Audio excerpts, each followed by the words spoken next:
Welcome to the student section at Cameron Indoor Basketball Stadium of Duke University, where the fans can get a little crazy.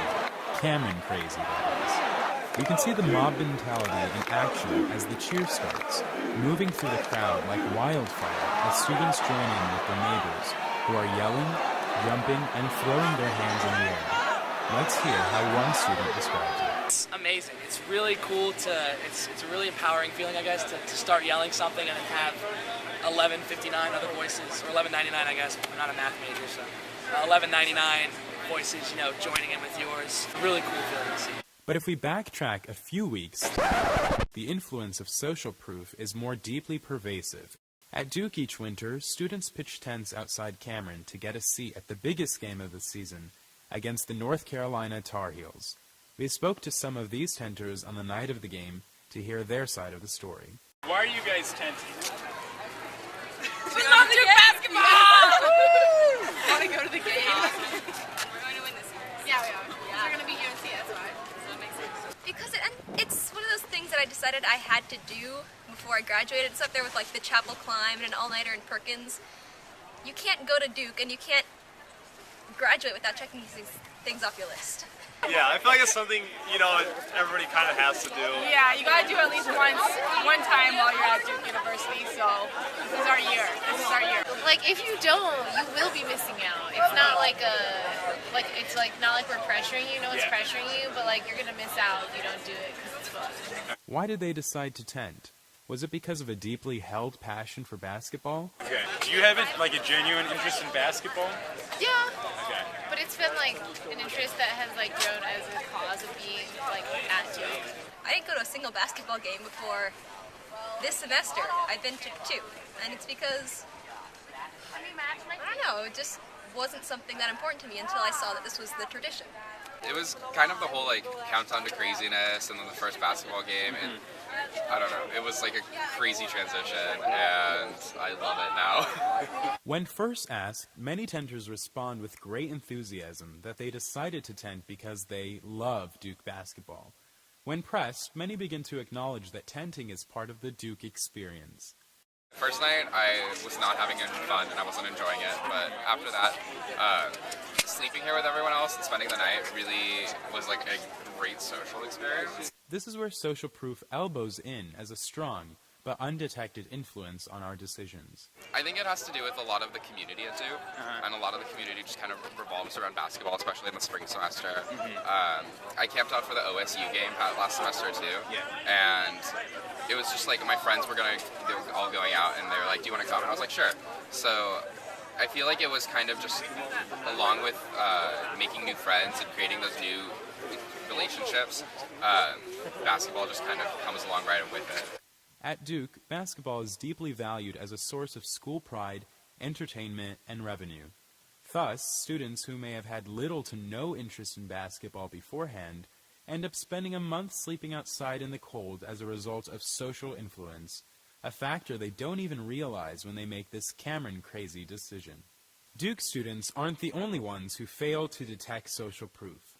Let's turn now to Noah Goldstein, a professor of management at UCLA and a guru in the art of persuasion. He partnered with a local hotel to study how best to encourage people to reuse their towels, saving money for the hotel and helping the environment by conserving water. Without spoiling the surprise, I'll just say simply that the best way to convince guests to reuse their towels is both surprising and irrational. So, if you've stayed at a hotel recently, you've seen that there are these signs that ask you to reuse your towels in order to help save the environment. And why do you think that these things have become so popular in hotels? Turns out that the hotels can save a lot of money if people decide to reuse their towels and bed linens.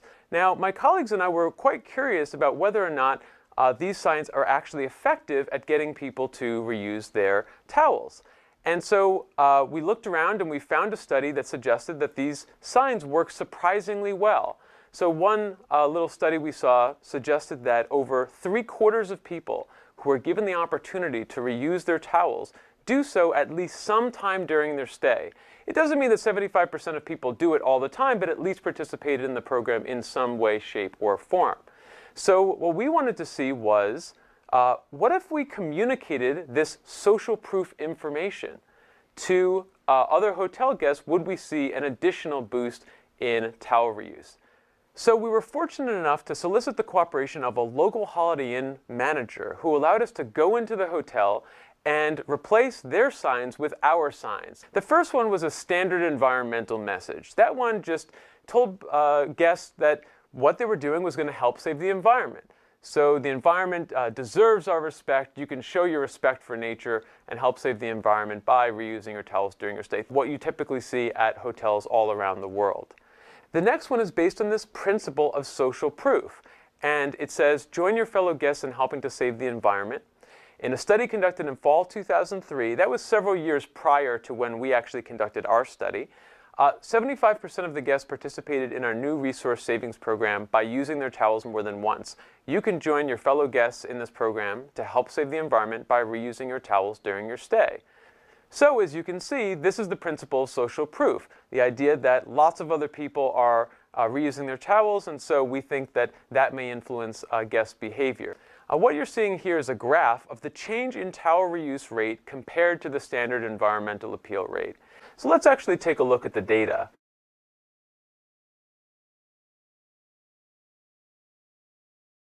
What we found is simply by indicating that these majority of other people were reusing their towels, we saw a 20% increase in towel reuse.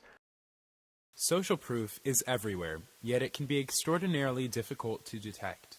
Nonetheless, it is critical that we actively look for the influence of social proof in our lives, not only when it leads us in desired directions, but also to more consequential behaviors.